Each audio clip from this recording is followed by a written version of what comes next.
Alors, petit test micro à nouveau. Bonjour à toutes et tous. Merci de nous rejoindre sur ce webinaire. Rebonjour Guillaume. Bonjour à toutes et à tous.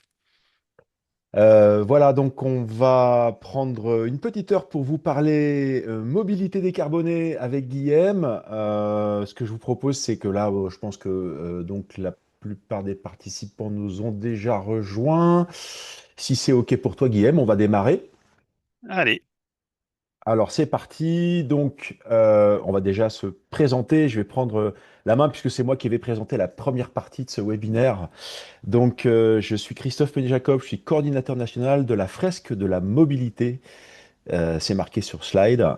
Voilà, la fraise à mobilité est dans une dynamique cette année d'une plus grande communication auprès de la société civile, auprès des entreprises et des organisations. Et ce webinaire en est une petite illustration. Donc voilà, donc et on espère pouvoir reproduire ces webinaires régulièrement. Et je te passe la parole, Guillaume. ouais, merci Christophe. Moi Guillaume, donc effectivement pour GeoVélo, je fais toute la partie d'accompagnement des employeurs. Côté GeoVélo, en tout cas, on est super content de faire ce type de webinaire partenarial, parce que c'est vrai qu'il y a souvent des vraies complémentarités dans les approches. Et puis voilà, donc c'est ce qu'on va faire ensemble en tout cas. Et moi, effectivement, j'accompagne voilà, que ce soit des employeurs publics, des employeurs privés. Toujours pareil pour voir comment est-ce qu'on peut motiver plus de personnes à venir au boulot à vélo. Parfait, merci. Alors, petit point un peu logistique, organisation. N'hésitez pas à utiliser le chat pour poser vos questions. Si vous le souhaitez, l'idée c'est qu'on va dérouler effectivement nos différents slides.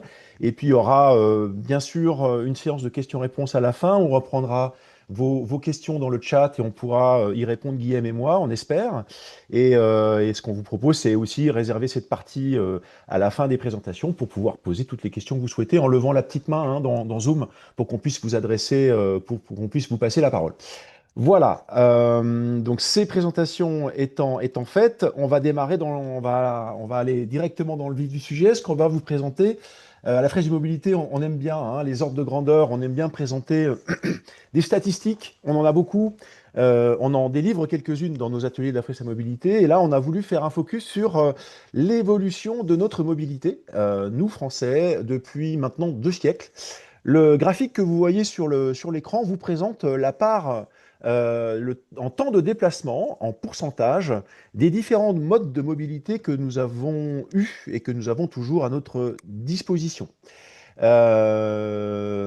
Donc on parle bien des temps de déplacement et non pas des distances ni du nombre de trajets, hein. D'accord? Donc on a différentes notions. Celle-là, on manipule la notion temps de déplacement. Donc, vous voyez effectivement la grosse zone bleue correspond à nos 2 pieds, hein, à la marche humaine, bien évidemment, qui représentait principalement la totalité de nos déplacements en 1800 et qui, dans le courant du XXe siècle principalement, a fortement baissé au profit d'autres modes de mobilité.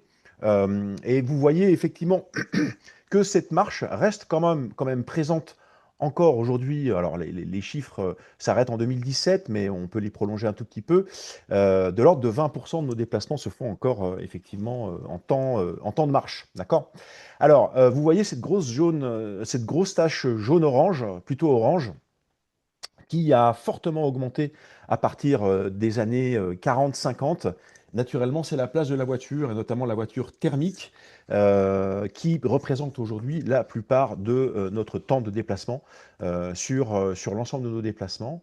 Ce qu'il faut que vous reteniez sur ce chart, c'est que les Français se déplacent en moyenne, depuis maintenant 2 siècles, environ 1 heure par jour. Le temps de transport n'a pas changé.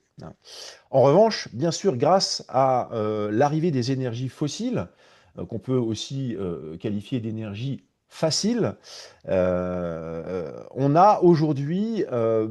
fait aujourd'hui 10 fois plus de kilomètres qu'avant sur le même temps de trajet, le même temps de mobilité. Ça, c'est une avancée majeure hein, en termes naturellement de distance parcourue en fonction du temps qu'on consacre à nos mobilités. Et ça, depuis bon an, mal an, les années 50. C'est un point qui était quelque chose qui est intéressant à rappeler de temps en temps. Et donc, on va Excusez-moi, faire...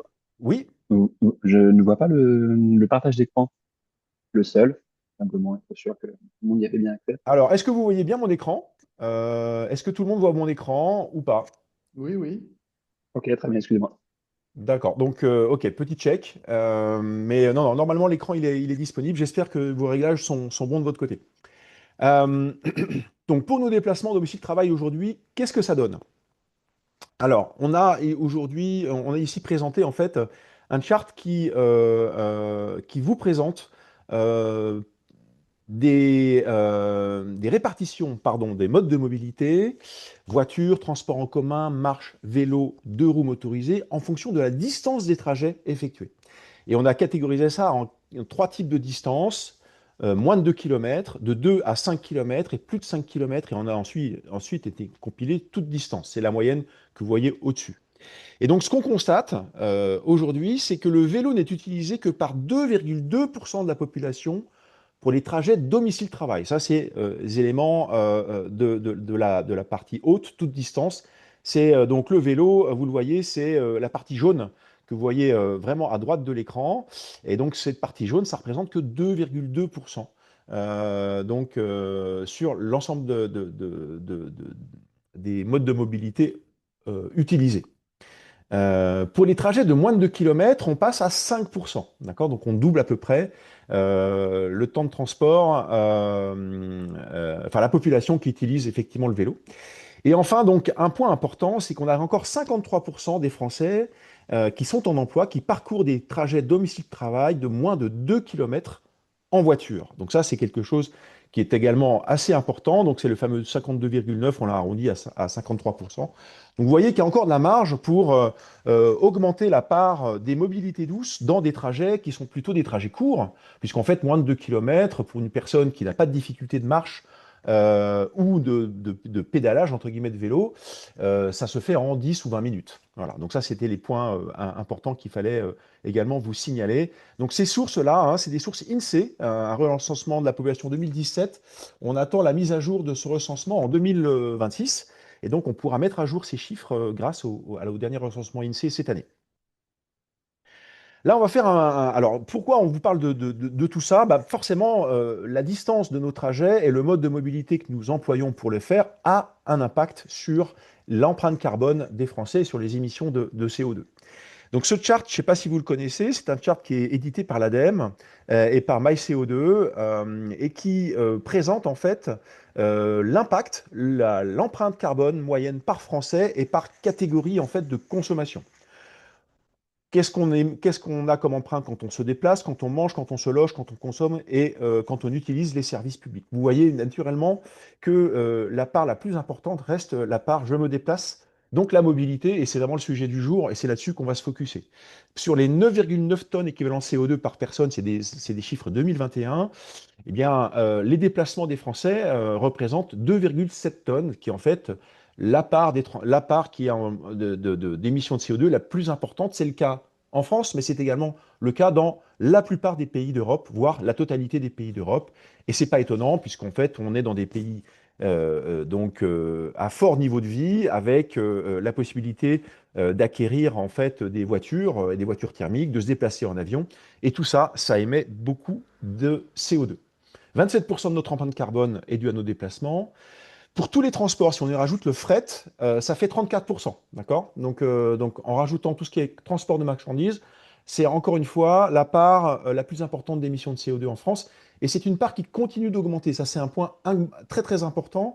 Beaucoup d'émissions de CO2 ont commencé à baisser. Je pense à l'alimentation, je pense au logement, je pense aux consommations courantes, à part le numérique. Mais il y a une part qui continue de croître, malheureusement, ce sont les transports. Je ne regarde pas pour l'instant vos commentaires. Excusez-moi, je suis concentré sur ma présentation, mais vous inquiétez pas, on y reviendra tout à l'heure et je pourrai répondre ou compléter les informations si vous le souhaitez. Vous avez un outil pour calculer votre propre empreinte carbone si vous êtes intéressé et que vous ne l'avez pas déjà fait. C'est sur le site de MyCO2, donc myco2.com. Vous allez pouvoir calculer gratuitement votre empreinte carbone individuelle et puis, pourquoi pas, entamer les démarches pour pouvoir la réduire si vous le souhaitez. Donc, on va aussi se focuser sur la répartition des émissions de gaz à effet de serre par rapport à tous les transports. Là, on avait fait au chart précédent un focus sur les mobilités en général. Là, on va essayer de détailler, décortiquer tout ça. Alors, sans surprise, naturellement, les véhicules particuliers arrivent en tête des émissions du transport avec 54% des émissions des transports en France, suivi par les véhicules utilitaires. Donc, si vous cumulez les deux, on est à 70%. D'accord? Donc, vraiment, c'est le point le plus important qui reste très important, malgré l'arrivée des véhicules électriques qui n'émettent plus une fois qu'ils sont mis à la route, qui ont émis à leur fabrication, mais qui n'émettent plus une fois qu'ils ont été mis à la route. On pourra reparler, mais ce n'est pas le sujet du jour, mais si vous le souhaitez, on pourra reparler des véhicules électriques dans un prochain webinaire. Après, c'est suivi par les poids lourds, les deux roues, et puis le non-routier. Alors, le non-routier reste naturellement très, très, très faible en termes d'émissions, et tant mieux. L'objectif, naturellement, est qu'on augmente cette part de non-routier dans le mix des moyens de mobilité des Français. Et dedans, on y retrouve le maritime, le fluvial, le ferroviaire, l'aérien, et les autres, bien évidemment, on y trouve la partie vélo, notamment. Alors, ces émissions en global, ça a forcément des impacts sur tout un tas de choses. On le voit également dans la fresque de la mobilité. Ça a des impacts sur notre santé, sur notre économie, sur notre budget et bien sûr sur l'écologie en général, et notamment la biodiversité et l'emprise au sol.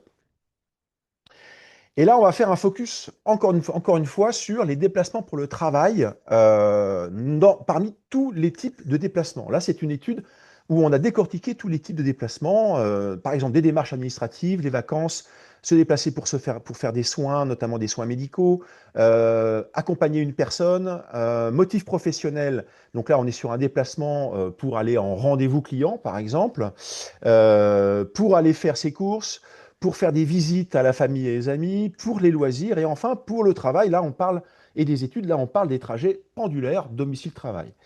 Et on trouve sur ce chart quelque chose d'assez intéressant, donc on parle en nombre de trajets, d'accord? Donc vous voyez que les démarches représentent 1% des trajets réalisés, le travail et les études représentent 38% des trajets réalisés. Donc sans surprise, travail et études est vraiment le premier motif de déplacement des Français. Mais le point intéressant, c'est que sur uniquement deux motifs, le motif professionnel, aller en rendez-vous client, ou le motif trajet domicile-travail, ce sont les deux seuls motifs dont les émissions de CO2 associées sont supérieures au nombre de trajets. Et ça, c'est un point hyper important. Nous émettons plus de CO2 quand nous nous déplaçons pour aller travailler que dans tous les autres cas. Et ça, c'est un point qui était très très important à mettre en avant. C'est une information du Shift Project qui est assez récente, hein, qui date de décembre 2025.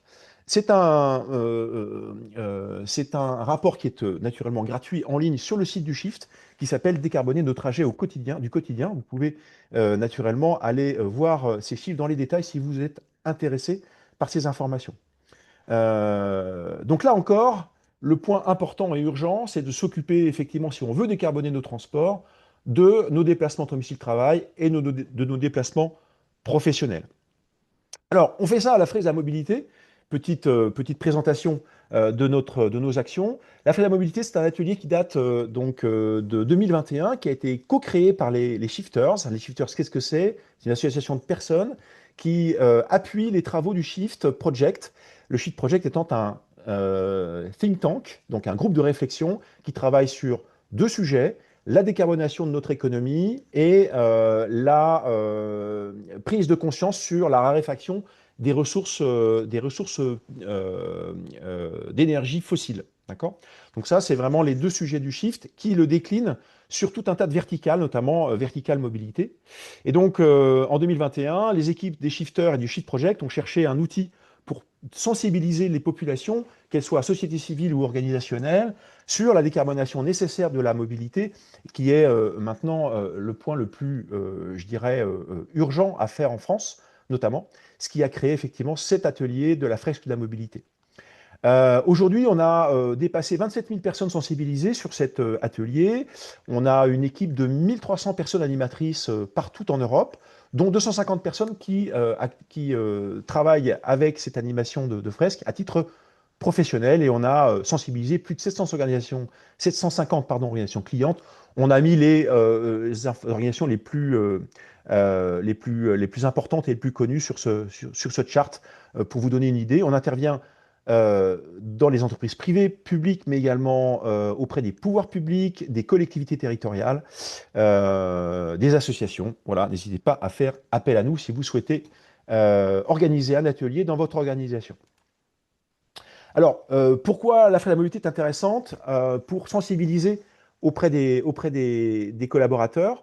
D'abord, c'est un atelier qui dure 2 heures, qui est assez facile à mettre en place dans une journée de travail, hein. Ça peut être sur une pause de midi un peu allongée, ça peut être en début de matinée ou en fin d'après-midi. Ça permet de comprendre les ordres de grandeur en 1 heure de temps des mobilités, et puis surtout de travailler sur des leviers d'action qui sont tout de suite activables. Hein, il ne s'agit pas de se projeter sur une technosolution qui pourra arriver et nous sauver la vie à tous dans 10 ans, mais c'est bien s'occuper de notre problématique actuelle et de trouver des leviers d'action tout de suite activables, soit dans notre comportement en termes de sobriété, soit dans l'adoption d'autres moyens de mobilité. On peut réunir entre 8 et 16 personnes autour d'un atelier. C'est un jeu de plateau, d'accord? Donc en fait, on distribue des cartes et les participants discutent autour de ces cartes qui sont informatives et qui leur apprennent des informations et ils les posent sur un plateau qui compose en fait une fresque compréhensible. Cet atelier a des ressorts pédagogiques très intéressants. Le jeu, on l'a dit, c'est ludique. On a la possibilité de revenir souvent sur une information pour qu'elle puisse être mieux retenue. L'aspect visuel est important. On gère les émotions. On a un atelier d'intelligence collective qui est très abouti et on fait des mises en situation avec des jeux de rôle qui permettent de se mettre dans la peau d'une personne qui est en train de décarboner sa mobilité basé sur des sources qui sont des sources naturellement à comité de lecture, qui sont mises à jour régulièrement. Voilà, on n'est pas issu du Shift Project pour rien. Donc ça, c'est un point important aussi. Et ces sources sont naturellement mentionnées sur toutes les cartes.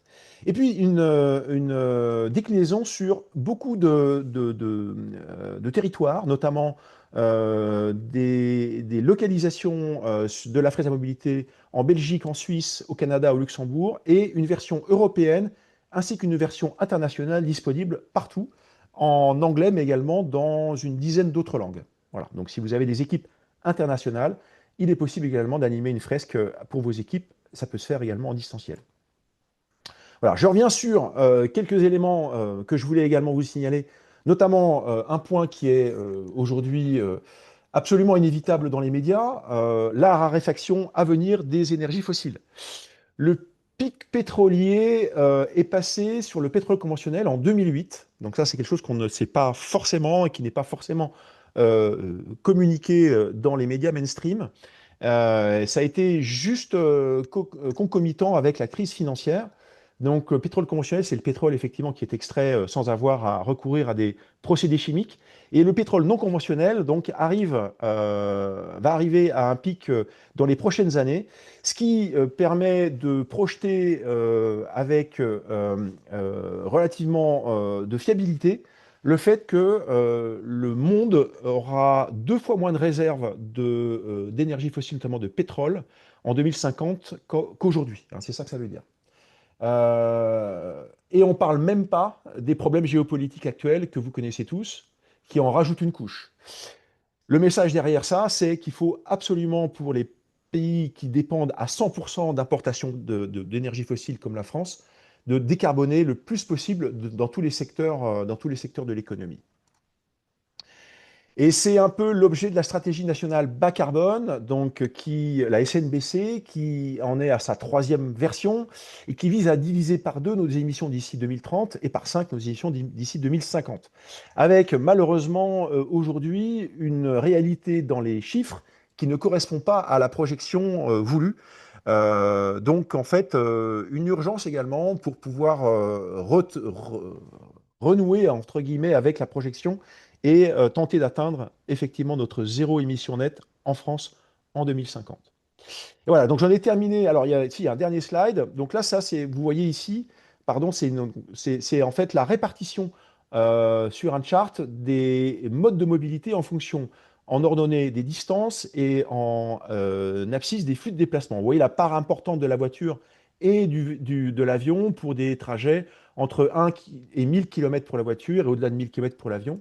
L'objectif, naturellement, en 2050, c'est de répartir tout ça de manière beaucoup plus équilibrée en y apportant des nouveaux modes de mobilité, notamment pour la partie véhicules thermiques, avec des véhicules électriques, du covoiturage, des vélis, de la multimodalité, de l'autopartage, etc. Et réduire bien sûr également la part de l'avion, mais surtout essayer d'insérer entre la marche et l'automobile une part importante qui serait prise par le deux roues, notamment le vélo, électrique ou pas. Et c'est donc une transition que je vais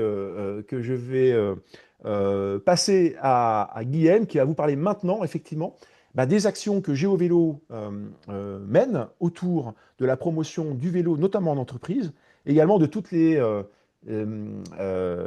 futurs événements qui sont prévus, notamment au mois de mai, avec Mai à vélo. Guillaume, je vais te passer la main. Je vais essayer de voir si je peux le faire directement là-dessus. Alors, euh, contrôle à distance. Tu Voilà. veux? Normalement, tu as le contrôle de la Ouais. présentation. Ok, ça marche. Euh, je ne sais pas si tu veux répondre aux questions, peut-être. Alors, moi, ce que je propose, si c'est OK pour tout le monde, c'est que tu puisses faire ta partie et puis qu'on puisse ensuite répondre à toutes les questions, si c'est OK. Ouais, ok. Bah, écoute, ça marche. Allez, je vais essayer de.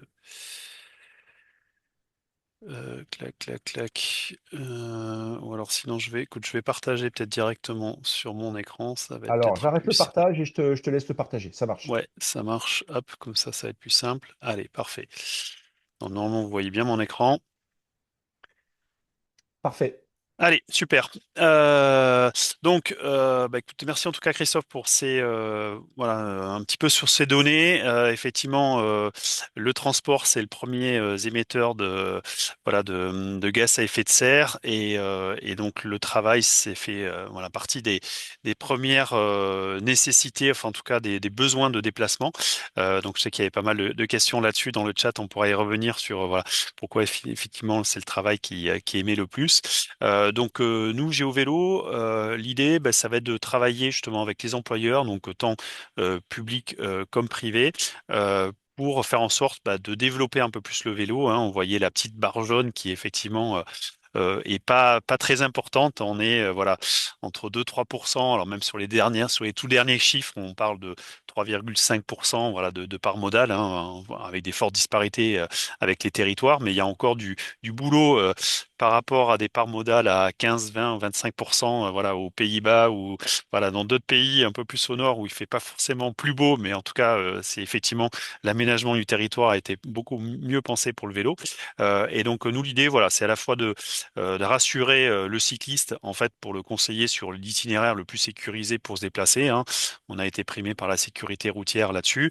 On est une application parce que d'engagement en fait, voilà, pour motiver les personnes à se mettre au vélo et puis à garder quelque part les bonnes résolutions. Et puis ça permet effectivement à des gens qui sont référents mobilité, RSE, enfin qui pilotent enfin un certain nombre d'actions, bah voilà, de mesurer un petit peu ce qui se met en place. Alors, donc l'idée c'est de vous présenter rapidement un petit peu ce qu'on met en place. Il faut savoir que nous côté GeoVélo en fait, on a souvent alors à la fois ça, on a des sollicitations directement de moi des fois de salariés, hein, parce que c'est vrai que les déplacements tous les jours, bah, ça engendre en ce moment on parle pas mal de coûts, mais aussi c'est les facteurs de stress. Il y a des voilà il y a des questions, un certain nombre de questions qui se posent. Effectivement. Moi, le seul chiffre que je partage, c'est depuis le post-Covid, hein, on est quand même sur une dynamique positive sur le vélo, hein, donc voilà, on part de loin. On n'est pas sur il y avait une ambition de passer à 9% de part modale vélo d'ici 2030. Bon, je pense qu'on va pas encore y arriver. C'est la moyenne des pays en Europe, donc on a encore une marge de progrès. Voilà, en tout cas, ça progresse, il y a une dynamique. Donc les salariés directement s'en emparent et questionnent bah, les employeurs qui, voilà, des fois peuvent botter en touche ou en tout cas voilà, ne savent pas trop comment prendre le sujet. Côté employeur, certains voient aussi un enjeu d'image, d'attractivité.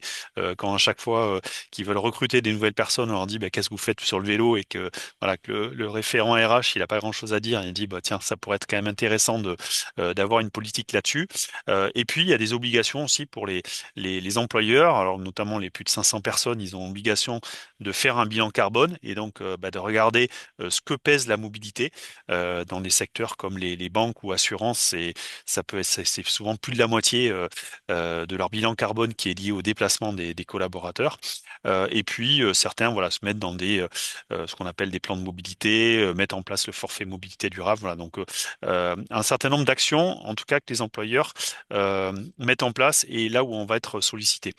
Je refais pas les chiffres. Ce qui souvent freine en fait à l'adoption du vélo, hein, enfin côté salarié en tout cas, c'est souvent voilà, je me sens pas en sécurité en fait sur mon trajet. Alors toujours pareil, il a peut-être l'habitude de faire son trajet en voiture. Il a peut-être pas imaginé qu'il pouvait peut-être faire un trajet différent. Et puis toujours pareil, hein, quand ça fait 15 ans que vous faites le même trajet, voilà, vous avez votre routine. Voilà, c'est comment est-ce que voilà, on se dit à un moment donné, en fait, je peux changer un peu de paradigme. Et côté employeur, voilà, on peut avoir les mêmes types de freins liés à la sécurité aussi. Et souvent, voilà, difficulté, manque de connaissances, voilà, ils savent pas trop par où attaquer. Donc ça, c'est ce qu'on fait en sorte d'adresser côté GeoVélo. Donc à la fois avec voilà, pour les cyclistes, hein, donc ça c'est une application. Hein, donc nous, on existe depuis 15 ans. Hein, c'est une application française. Hein, les données sont hébergées en France. Voilà, donc on sort un peu de Waze du vélo, on va dire. Donc là, l'idée, il n'y a pas de bouchon à vélo, mais c'est plutôt de trouver l'itinéraire qui va être le plus sûr pour se déplacer. Et quand il n'y a pas de piste cyclable, bon, on peut trouver des itinéraires secondaires ou tertiaires, etc. Donc ça va être vraiment l'outil de motivation côté salarié. Ensuite, on travaille sur quand on fait, donc j'en parlerai tout à l'heure, voilà, on fait des gros événements nationaux où on sait que par exemple le changement d'habitude d'un collaborateur, ses collègues, c'est 50 à 60% en fait de l'impact pour changer. C'est-à-dire grosso modo, si vous êtes dans un bureau où vous avez quatre cyclistes à côté de vous, en général, c'est là où vous avez, alors sauf si vous habitez à 30 ou 40 kilomètres, mais c'est là où vous avez le plus de chances, voilà, un jour potentiellement de passer au vélo. Donc ça, c'est des dynamiques qu'on va créer via des défis collectifs. Côté, voilà, ce qui est intéressant aussi, c'est que, in fine, voilà, un référent mobilité ou un référent RSE, il comprend un peu mieux, voilà, par rapport à son entreprise, par rapport à ses différents sites, là où il a du potentiel, là où il a plutôt des itinéraires sécurisés, là où il est en train de gagner justement de baisser son impact carbone. Donc ça, c'est toute la data qu'on va pouvoir faire. Un point aussi intéressant, c'est que donc là c'est un dispositif propre à la France. Hein, il y a ce qu'on appelle le forfait mobilité durable, pas mal utilisé donc sur vélo, trottinette et puis aussi covoiturage. Nous on le fait sur la partie vélo, trottinette. Donc c'est 600 euros défiscalisés ou 300 euros dans le public par an et qui peut être voilà adressé à un collaborateur qui vient en vélo selon un certain nombre de jours. Donc ça c'est un dispositif intéressant. Voilà, ça permet de redonner du pouvoir d'achat. Il est pas encore déployé partout. Je crois que dans le privé, on est même alors dans les grosses boîtes, on a à peu près un tiers, mais dans les plus petites boîtes, on est des fois à moins de 10% de structures qui le proposent, alors que c'est voilà, c'est vraiment un outil efficace en tout cas pour développer le vélo. Donc voilà, donc aujourd'hui nous, GeoVélo, voilà, un peu comme les logos de la fresque, effectivement, on accompagne un certain nombre d'employeurs, à peu près 4000 employeurs nous aujourd'hui qui ont des communautés GeoVélo, publiques ou privées. L'application, on est à peu près à 3 millions de téléchargements, donc on a quand même, on touche quand même pas mal de cyclistes, voilà, et on conseille pas mal de cyclistes sur le travail ou le loisir. Et voilà, donc effectivement, on fait des formules soit gratuites gratuite pour tous les employeurs, associations, établissements scolaires. Et puis après, on peut voilà, débloquer des fonctionnalités. Ce que je répète souvent, hein, donc ça c'est pas nous qui le disons, c'est un certain nombre d'études hein, sur les bénéfices du vélo. C'est vrai pour le salarié, hein, parce que ça coûte quand même beaucoup moins cher que se déplacer en voiture, mais on peut faire aussi des économies côté employeur entre la baisse du turnover, des arrêts maladie. C'est même le MEDEF qui dit que les personnes sont de 10% de plus productives. Ça a un fort impact sur le bien-être, par exemple. Les gens qui viennent à vélo, en général, voilà, ça te permet de s'aérer et puis voilà, d'avoir pas mal de pensées positives. Et tout ça mis bout à bout, en fait, pour un employeur. Donc, je dis, ben voilà, chaque fois que vous avez un nouveau collaborateur qui devient vraiment un cycliste de quotidien, c'est 2 500 € voilà, d'économie de votre côté. Donc, voilà. Donc, le vélo, c'est un vrai investissement, en tout cas, côté employeur. Et voilà. Et donc pour clôturer, effectivement, c'est ce qu'on propose là. En ce moment, voilà, on va bientôt arriver d'ici un peu plus de 2 semaines sur le 1er mai. Donc ça, c'est un challenge en fait pour Mai à vélo. Donc c'est la fête du vélo. C'est quelque chose qui vient des associations de vélo qui souhaitait promouvoir le vélo sous tous ses usages. En général, c'est le retour des beaux jours, même si on a déjà eu quelques-uns, voilà, sur les jours précédents. C'est un challenge qui est vraiment ouvert à tous les territoires, toutes les associations, toutes les écoles, tous les employeurs publics ou privés. Voilà, objectif, voilà, faire du vélo, que ce soit pour du vélo taf, mais aussi du vélo loisir. C'est une initiative hein, portée par les assos, justement post-Covid, où tout le monde s'était mis à faire du vélo. Bah, dès qu'il y a moins de voitures sur la route, c'est forcément plus plaisant, mais comment on avait voilà pas mal de pistes cyclables créées un peu voilà de toutes pièces. Enfin voilà, ça a beaucoup fait bouger le monde du vélo. Mais comment garder voilà une dynamique là-dessus et pas retomber sur les travers qu'on connaît. Voilà, et donc ça c'est l'initiative Mea Vélo qui a pas mal progressé l'année dernière. Voilà, c'était un peu plus de 250 000 personnes mobilisées, pas mal d'employeurs, et donc ça c'est quelque chose voilà qui peut être facilement mis en place au niveau de votre structure, grande ou petite, ou au niveau de votre assos. Hein, voilà, on peut s'y inscrire gratuitement, on a les classements, et puis après, effectivement, pour des grands groupes qu'on accompagne, on peut le faire via des abonnements. Voilà un peu, voilà, assez rapidement les grandes lignes que je voulais présenter. Je vais revenir un petit peu sur le chat. Je ne sais pas, Christophe aussi, si tu veux peut-être euh, répondre aux questions. Ouais. Alors, écoute, je l'ai fait dans le fil des messages qui ont été posés, mais on peut en revenir dessus. Juste petit complément pour comment dire, concrétiser encore plus la collaboration Fraise à mobilité GeoVélo. Si vous avez fait une fresque de la mobilité, vous pouvez, même si vous ne l'avez pas fait d'ailleurs, hein, vous pouvez très bien télécharger l'appli GeoVélo et participer au challenge permanent Fraise de la mobilité dans l'appli GeoVélo. Donc ça, c'est quelque chose qui est possible. Ça vous permet effectivement de vous comparer en termes de trajets parcourus, de distance parcourue à vélo, avec des personnes qui sont également inscrites à ce challenge. Et naturellement, enfin, je pense que tu l'as dit, mais c'est très simple de participer à Mai à vélo avec GeoVélo. C'est en fait bah, il suffit de télécharger, vous créez votre compte GeoVélo, vous commencez à rouler, et puis vous pouvez participer au challenge Mai à vélo également. Voilà, donc Ouais, c'est un je petit vous ai mis point. dans le chat là, donc le lien directement sur Mea Vélo, et donc vous avez juste à cliquer sur s'inscrire et vous inscrivez soit en tant qu'employeur, soit en tant qu'association, soit en tant qu'école, et soit même en tant que territoire, si en tout cas vous êtes notamment une collectivité, et vous vous inscrire en tant qu'employeur et puis en tant que territoire. Donc c'est très rapide, ça prend 2-3 minutes. Voilà. Et je peux revenir sur les questions qui ont été posées pour que tout le monde puisse en profiter. Alors, la première question, à part, il y avait des questions techniques. Voilà, donc une question de Judith qui demande les chiffres, 1 heure de trajet par jour et la multiplication de la distance par 10. La question était, est-ce que c'est entre les années 50 et maintenant ou bien sur le siècle? En fait, la réponse est sur les 2 siècles, hein, depuis 1800 jusqu'à nos jours. Donc on est passé en gros, hein, peu ou prou, 1 heure de trajet pour 5 km et aujourd'hui 1 heure de trajet pour 50 km en moyenne. Hein, d'accord? Donc voilà, ça c'est vraiment donc un chiffre sur 2 siècles. Voilà. Question, va-t-on recevoir l'enregistrement? Oui, absolument. Cette visio est enregistrée et on va publier le replay. On pourra vous envoyer, si vous vous êtes inscrit sur l'outil Zoom, on pourra vous envoyer par email également le replay et on le mettra également sur LinkedIn. Concernant le premier graphique, comment les données de mobilité pré-20e siècle ont-elles été estimées?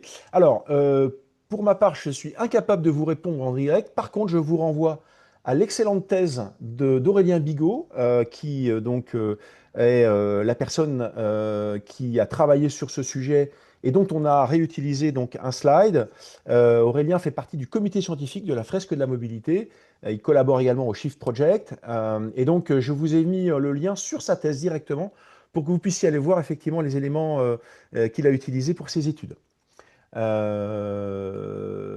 Sinon, alors, Gilles nous demande, j'imagine que c'est dû au fait que l'on... Ah oui, ça c'était la question. Il y avait une question sur... une question qui concerne les raisons. Ah oui, quelles sont les raisons pour lesquelles nos trajets domicile-travail cardonnent plus que les autres trajets? Et donc, effectivement, il y a eu une. Alors là, c'est génial parce que c'est ça, la fresque de la mobilité, c'est l'intelligence collective. Donc, beaucoup de personnes, forcément, contribuent à la réponse et vous avez chacun et chacune apporté une réponse complémentaire. Et c'est vraiment le mix de tout ça. C'est le fait qu'on soit souvent en autosolisme quand on se déplace pour le travail et souvent en voiture en plus. D'accord? Donc, l'autosolisme est le point plus important. D'accord? Il y a également le fait que souvent on se déplace à des heures de pointe et dans les heures de pointe, il y a souvent des embouteillages et dans les embouteillages, on n'avance pas et on consomme. Voilà, donc il y a vraiment tout un tas de choses comme ça qui font que, bah oui, les trajets domicile-travail ou les trajets professionnels au sens large sont plus carbonés. Quand on se déplace avec une voiture pour voir un client, souvent on est tout seul dans sa voiture aussi. Donc là aussi, c'est quelque chose qui est important dans le mix et dans les émissions de CO2. Question de Véronique. Existe-t-il des formats plus courts que 2 heures pour une sensibilisation des élus et agents de collectivités territoriales? Et là, Cyril, qui est un de nos animateurs chevronnés, a pris le point. Donc, merci Cyril de ta réponse. Alors, en dessous de 2 heures, quelle que soit la fresque que vous souhaitez faire, le format fresque n'est plus adapté. Je réponds un peu en général. Quand vous faites une fresque, vous engagez effectivement des participants dans une démarche qui va devoir durer plus de 2 heures. Pourquoi? Parce qu'il y a un cheminement intellectuel, il y a un cheminement d'apprentissage cognitif qui fait que vous ne pouvez pas délivrer une fresque en moins de 2 heures. Elle ne sera pas efficace dans la rétention de l'information. En revanche, il existe d'autres formats. On a des fresques quiz qui peuvent effectivement donner envie de faire une fresque et qui peut être déroulée en un quart d'heure, 20 minutes, une demi-heure. Et il peut y avoir des formats qui peuvent être des pitch mobilité par exemple, qui existent également, que vous pouvez trouver. Alors, nous, on ne les opère pas, mais on peut vous mettre en relation avec des personnes qui savent faire ça, si vous le souhaitez, notamment pour sensibiliser des élus dans les collectivités territoriales. Et on le sait très bien, les élus n'ont pas 2 heures à consacrer à la décarbonation. Je plaisante. Mais donc l'idée, c'est effectivement de pouvoir s'adresser aussi donc, à des populations qui n'ont pas forcément le temps de passer 2 heures ou plus autour d'une table pour travailler en intelligence collective sur un sujet. Le sur-mesure, vous pouvez le demander. Alors, j'ai posté également donc, les liens sur notre site web. Si vous souhaitez participer à un atelier, notamment pour vos équipes, donc là, il y a le premier URL qui s'appelle Organiser un atelier pour vos équipes. Vous pouvez vous faire une demande, on a un formulaire en ligne et on peut vous répondre sur du sur-mesure. La frais mobilité, n'y a-t-il pas une erreur tarifaire à partir de 100 euros par personne? Véronique, non, en entreprise, effectivement, le fresque est payante. Et donc, effectivement, c'est notamment le format 3 heures, puisqu'on a un format 3 heures en entreprise qui coûte ce prix-là par personne. Donc, c'est bien par personne, sachant que si vous sollicitez, en fait, un animateur ou une animatrice pour faire un atelier pour un groupe de 8 ou 16 personnes, là, les tarifs sont plus avantageux et peuvent descendre, parce que pour 16 personnes, on peut proposer un tarif à 1500 euros. D'accord? Donc on a à peu près plutôt autour de 100 euros par personne si on ramène à la personne. Voilà. Et comment peut-on devenir animateur ou animatrice? Il vous suffit de remplir un formulaire sur notre site web. Là aussi, j'ai mis l'URL pour qu'on on puisse revenir vers vous et vous faire une proposition de formation. Sachez que si vous vous formez à titre professionnel, les formations à l'animation sont finançables par les OPCO. D'accord? Donc ça, c'est un point qui peut peut-être également vous aider à passer le pas. Voilà, donc là, c'est toute la série de réponses effectivement concernant la question de décarbonation des trajets de domicile-travail. Euh, voilà pour de mon côté les questions. J'espère que j'ai répondu à tout. Est-ce que les événements... Ah, question de Cyril retournée. Est-ce que les événements Mais à vélo sont répertoriés quelque part? Et Coralie a répondu oui, mais à vélo, nouvelle carte d'événement. Donc voilà, donc il y a un lien également sur lequel vous pouvez cliquer dans le chat, sur lequel vous allez pouvoir retrouver tous ces éléments. Voilà. Alors une question de Chloé, une question de Vincent. Est-ce que cela veut dire que les shifters pourraient participer au challenge en tant qu'asso? Bonne question, Vincent. Il faudrait qu'on voit ça ensemble. Si tu veux, on peut en reparler après. Et avec Guillaume aussi ici, mais ni Guillaume, enfin ni GeoVélo, ni la Fraise à Mobilité sont opérateurs de le à vélo, hein, on est d'accord, hein, c'est une association, Guillaume, tu me Ouais, confirmes ça, tout à hein? fait, ouais. Donc Ouais, on c'est peut ça. Nous, éventuellement on se organise rapprocher. la partie participation, en tout cas, sur le challenge d'activité. Voilà, donc effectivement, vous pouvez créer les challenges d'activité par asso, école, employeur, etc. Et effectivement, après, mais à vélo, c'est voilà, un certain nombre d'associations, voilà, qui ont initié ça. Exact, c'est parfait. Effectivement, là, c'est un challenge qu'on peut faire dans GeoVélo et on peut ça serait très très bien qu'on engage des shifters autour de tout ça, ça serait parfait. Chloé nous demande sur quelles études se base le ROI, arrêt maladie, stress, turnover. Et donc, Guillaume, tu as pris le point. Voilà, donc Ouais. on part passe Ouais, je les parfait. ai pas encore. Ouais, l'objectif c'est d'avoir un article de blog sur GeoVélo avec le lien sur les études, mais c'est pas encore le cas, donc pas de souci, Chloé, vous pouvez me faire un petit mail et puis je vous mettrai ça, je vous répondrai. Voilà. Une question de Cyril, la pratique du vélo de plus de 48%, c'est tout type de trajet. Et réponse, effectivement, donc ça vient de l'Observatoire du vélo, tous les kilomètres depuis 2021. Alors, Audrey nous dit, pour devenir animateur à la fresque, la mobilité, faut avoir participé à l'animation de la fresque du climat ou autre de la fresque de la mobilité. Pour pouvoir devenir animateur et animatrice de la fresque, il faut avoir participé à une fresque de la mobilité et participer à une fresque du climat. Et si vous n'avez pas participé à une fresque du climat, on demande à ce que vous ayez passé en fait, ce qu'on appelle un MOOC, donc qui est le MOOC du C3D. Qui est gratuit, que vous pouvez trouver sur leur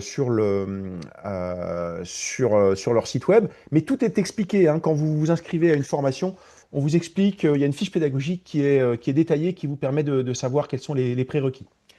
Mais il faut absolument avoir participé à un atelier de la fraise à mobilité, bien évidemment, avant de vouloir se former à l'animation.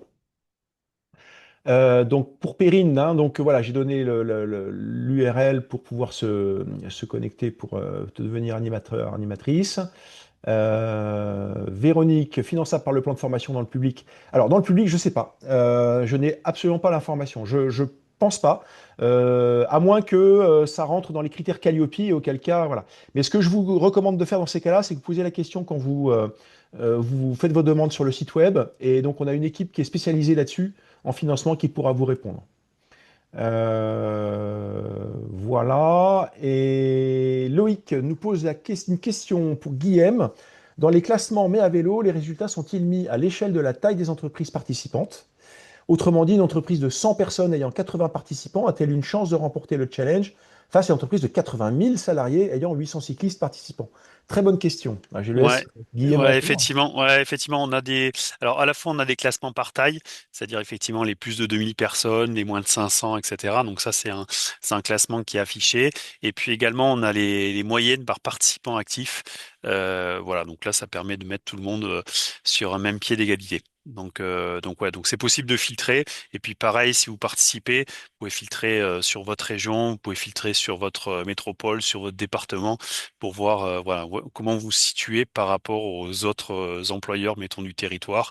Et puis, est-ce que c'est des gros, des petits, etc. Parfait. Merci, Guillaume. Une info de Camille que je retranscris. Pour info, le défi JV existe au mois de mai en Grand Est et invite les employeurs et écoles à encourager les mobilités décarbonées. Donc c'est www.défi-jv.fr. Gyvais. Voilà. Donc le message est passé, Camille. Et donc n'hésitez pas effectivement à rejoindre les défis proposés dans tous les territoires. Et c'est vraiment voilà, le moyen de faire passer également. On dit souvent hein, à l'issue d'une fresque, quelle qu'elle soit, mais c'est de commencer de pratiquer nous-mêmes en fait une mobilité décarbonée permet de donner le bon exemple, tout simplement, et de donner envie aux personnes qui nous entourent, qu'ils soient famille, amis, collègues de travail, d'en faire autant. Voilà, donc si vous souhaitez passer déjà réenfourcher le vélo et commencer de pédaler, au-delà du challenge Fraise la mobilité, au-delà de mai à vélo, ça va permettre de donner des bonnes idées donc, à notre entourage. Alors, je regarde l'heure, il est 12h45, on avait prévu trois quarts d'heure. Si il n'y a pas d'autres questions, si donc les informations ont été bien partagées, bien claires, le lien ne semble pas fonctionner. Donc, bon, on ira, dans ce cas-là, taper dans un moteur de recherche, hein, défi j'y vais. Je pense que Google ou d'autres vont pouvoir vous donner le bon lien. Je pense que ça ne devrait pas trop poser de problème. Voilà, donc en tout cas, merci beaucoup pour votre présence nombreuse. J'ai vu on est arrivé à près de 60 personnes sur le webinaire, donc c'est plutôt un beau succès. Et puis, bah, écoutez, on vous donne rendez-vous très très bientôt, soit pour Mai à vélo, soit pour une fresque de la mobilité, soit pour un challenge à l'intérieur de GeoVélo. Et on vous enverra naturellement le replay, vous y aurez accès. Et n'hésitez pas à nous contacter. On donnera également nos adresses mail à Guillaume et moi-même hein, dans le mail récapitulatif pour les personnes qui sont inscrites sur l'événement et qui nous ont laissé leur adresse mail. Merci beaucoup, très bon appétit, très bonne journée à tout le monde. Allez, au revoir.